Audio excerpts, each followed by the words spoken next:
Candida here, and these are the X-Bet magnetic circles. This is a 100-pack. These are great for the classroom. These are great for parents. What I like about these is it turns artwork or papers into items that can go on the refrigerator or on the whiteboard, anything like that.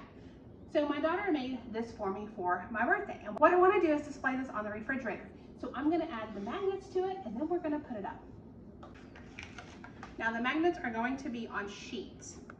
And on one side, this is going to be the sticky side. And so all we've got to do is push it down really firm, and it's going to stick, and then we'll be able to turn artwork into displays.